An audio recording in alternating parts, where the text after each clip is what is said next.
Hey everybody, welcome to Around the Twist, episode 228. It is November 19th, 2015, and I'm back. 2 weeks off. Definitely needed them. It was a very long stretch of days. I know I talked about it last time I recorded. I had a very long, 6 out of 7 days that I was working, and the last 3 were very, very busy. As was this last Monday. I'm not sure if they're just trying to load us up for over the holidays or if they're trying to see how much I can do before I break. So just have to keep it together and we'll all be good. So let's go to what's on my needles. First thing, the new leaf socks.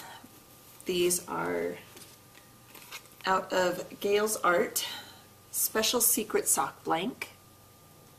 And it was purchased by Amy, Froggy Monkey, from the Knitting in Circles podcast to make socks for her at the last SSK this summer.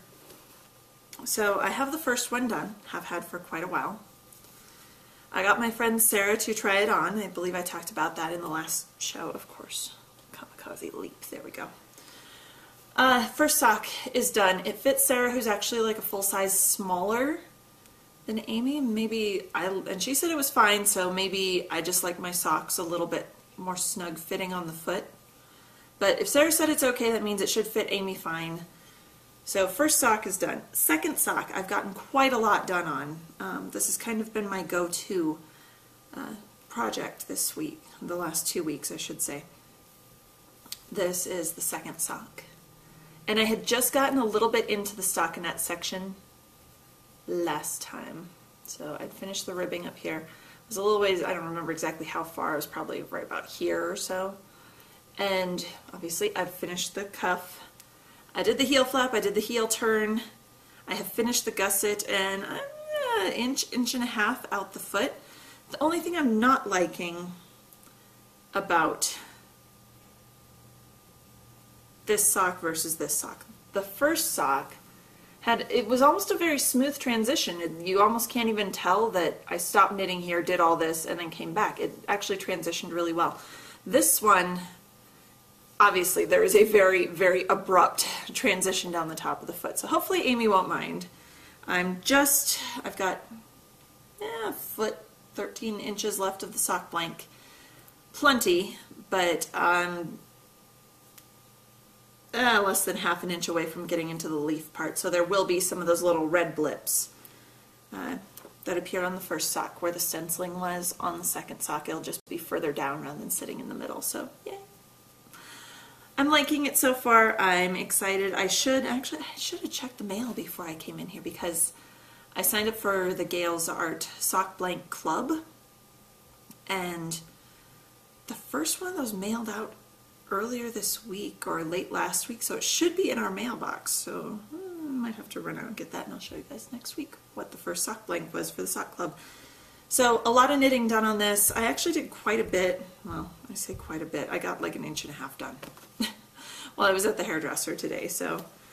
But I did get to knit while I was sitting in the chair, so that was kind of nice. Second thing on the needles. I haven't actually touched this week, but I did knit on them last week. But you didn't see it since I didn't record last week. It is the Slippery Slope socks. These are by, oh gosh, I barely, I'm losing it. This is what happens when I take 2 weeks off. I can't do this. So the new leaf socks, they're knit on US 1's, a 2.25 millimeter needle. Obviously I didn't write out my show notes very well. It's a 72 stitch stockinette sock with a heel flap and turn. There's the information on that.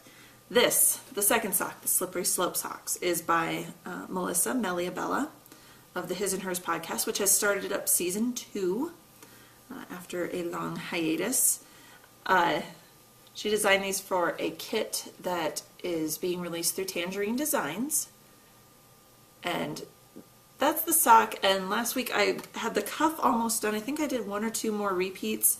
And then I started the heel flap, and obviously I haven't finished the heel flap yet because I needed to measure how long it was. So I'm not quite 2 inches on the heel flap, so I need to make it a little bit deeper. It just got put away and hasn't been worked on because I couldn't remember where I was at. This is knit, oh good, it's on the thing. This is why I love using Addie's. The sizing is printed on the needle. Of course it's backwards. Maybe. Oh my goodness, guys, I'm losing it. Okay, it's a US 1.5, a 2.5 millimeter needle. I am magic looping, obviously. And it's coming along. I need to knit on it more because I love these colors. The color is the Superhero Blues from Blue Moon Fiber Arts, their Rock and Sock Club last year. And I think it was released in July or August, so they keep it exclusive to the club for 1 year, so you actually might be able to purchase this color off the Blue Moon website, and it's all these gorgeous blues and purples and lavenders, and it's really pretty. Actually, I really like it a lot, and I think I might have a second skein of this because I think this was from when we were moving, and somehow my address change got lost in translation, and the package did eventually get forwarded to me, so I ended up with a double package, and I asked Blue Moon, do you want me to return the second one? They said, no, just keep it, it's fine. So I might have to knit myself some matching socks. We'll see. There's that. And then the third thing, which has been my basement knitting, my video game knitting while hubby's been gaming. It was our anniversary this week. It's 3 years, which is the leather anniversary. I didn't really follow through on that part of it. I was trying to think of ideas, but lucky me, Assassin's Creed Syndicate came out, which it takes place during Revolutionary War, the Industrial Revolution in England. So there's a lot of steampunk, leathery things. So I'm saying, yeah, that fits. 30 years leather, sure. I also got him a gamer's guide book, which is sitting over there, but I'm not going to go get it to show you. It's really awesome, though, and it saves me having to look stuff up for him online while he's gaming. We've got the book right there and can look it up in the book instead. So while he's been gaming, I've been knitting on Gabe's flax sweater, and this is the flax sweater. It's a free pattern from Tin Can Knits. I'm knitting up in Cascade 220 Superwash in the 1951 colorway. I have joined the second ball. I think I did that way before. Yeah, I did that before I did the ribbing at the base of the body. So the body's been done for a little while. I finally got up the guts, and I don't know why picking up sleeves bothers me so much. They're on waste yarn, for crying out loud. This is not hard to do. Keep thinking it's going to be this big production, and it totally wasn't. So meh. I've only done maybe an inch on the second sleeve, but it's an important inch. Ew, I'm gonna have to tighten that up. Please tell me that's where, oh yeah, yep, that's the beginning of the round. Okay. It's like, wow, did I miss picking up I'm seeing that little hole. I don't know if you can see it there. Where I was thinking I should pick up an extra stitch, but that's actually where,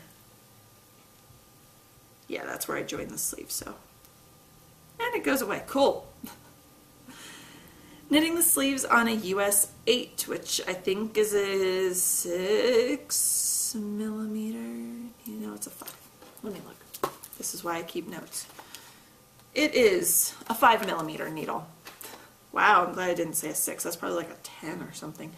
So the sleeves are knit on an 8, the 5 millimeter needle, down to the cuffs, and then you do the ribbing, just like the bottom ribbing of the sweater on the smaller size needle. So it's coming along. Very little knitting because I was paying more attention to hubby playing the game than I did the knitting, but I did get some done.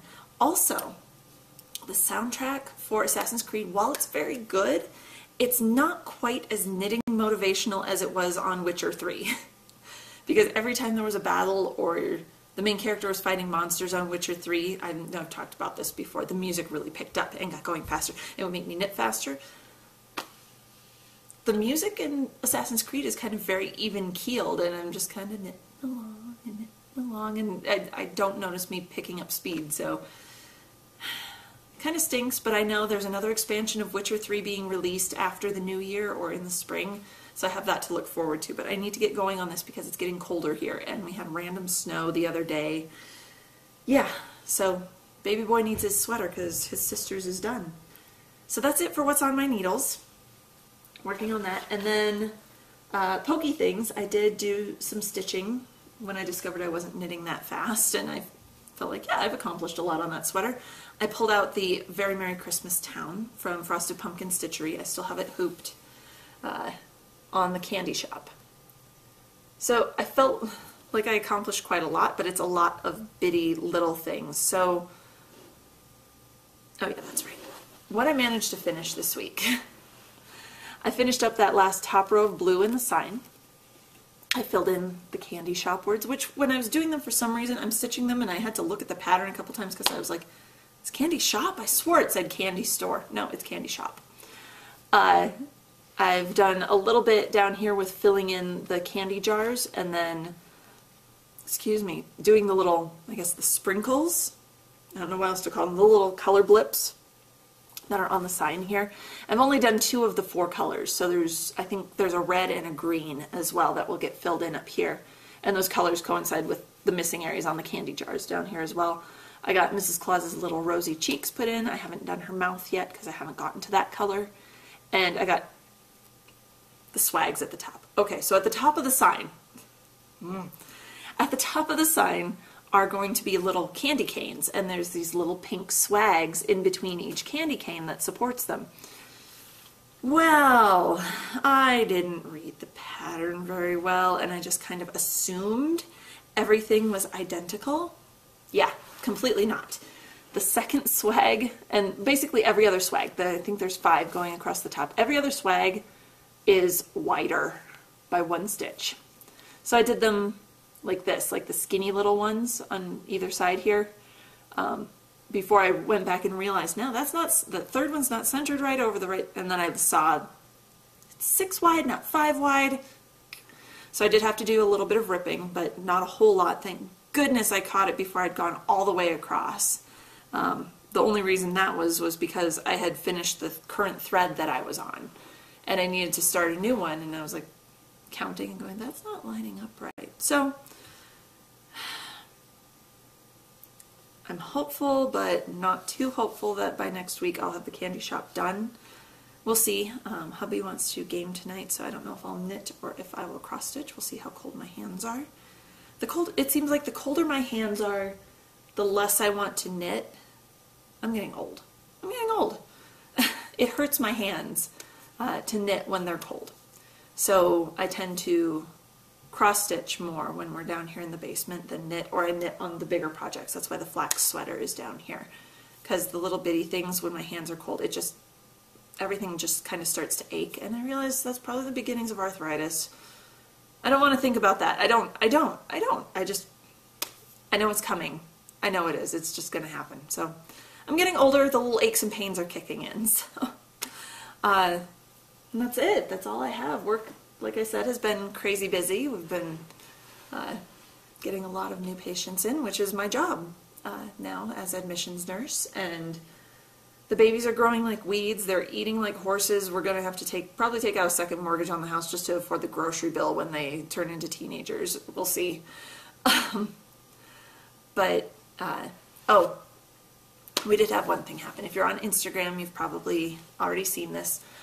Took them in for their 2-year checkups, and our pediatrician noticed Tara has a slight crossing to her right eye.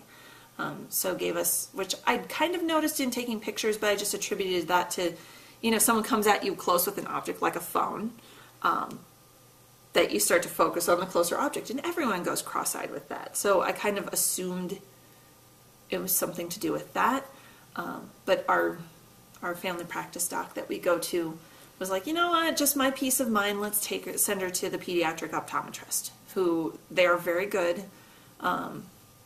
So Claire was not planning on spending 3 hours at the ophthalmologist, whatever he is, with toddlers, so I did not pack enough snacks. I did not realize that the clinic would not have Wi-Fi, so I couldn't stream Mickey Mouse Clubhouse for them, so that made it fun. Luckily they had a little children's waiting room off the regular waiting room that they had Tangled playing on over and over again, and there was new toys, so that distracted them. Thank God. But every time the door would open, one or both of them would make a dash for it, and I'd have to chase them down. But had to stay there, have our eyes dilated, and then, because kids that age can't tell you which is better, 1 or 2. Is this clearer or sharper? All the usual stuff when you go to an optometrist. So they actually have a series of lenses that they look at her eye through the lens. I don't know exactly how it works, but her eyes had to be dilated for it. So we actually were seen by the doctor twice. And yes, her right eye is crossing slightly. It's not developing at the same rate as the left one. We have to, so basically what it means is for the next 3 months, we have to patch her left eye, her good eye, to get the right eye to learn to focus. And probably in the next week or so, they're going to call me, and she'll also have to wear glasses. At least for the next 3 months. We go back in February. So if you see little Instagram pictures of her with a patch over her one eye, she's fine. She did not have an accident. This is something the doctor believes we can correct with the patching and the glasses, and we'll see in February, and we'll go from there. So just a little FYI. Nobody panic. She didn't fall and like stab herself through the eye with a stick or anything or scratch anything. She's okay. We're just trying to correct a slight developmental thing. So she's going to be fine. It's all good. Yeah, and that's it. So I guess until next week, we'll see if I'm not sure if I'll record next week or not. I do only have 5 days of work. Friday, Saturday, I'm off Sunday. I'll work next Monday, Tuesday, Wednesday. So we'll see how I feel on Thursday, if I record or not. If the doctor's office calls and I have to go pick up Tara's glasses and take the twins over there again. Well, no. Crud. Never mind. I'm off a day. Next Thursday's Thanksgiving in the United States. Yay! I have to actually work Thanksgiving, so I'm working Friday, Saturday. I'm off Sunday. I work Monday, Tuesday. I'll be off Wednesday, so I might even record a day earlier than usual. But we'll see. I know, I have to take the dogs to the vet next Wednesday. I don't know. Right now I'm saying I'll record Wednesday. If I don't, I will post something in the Ravelry group. How's that sound, okay? Awesome. So I might see you guys next week. I might not. We'll play it by ear. Just until the next time I see you. Happy knitting.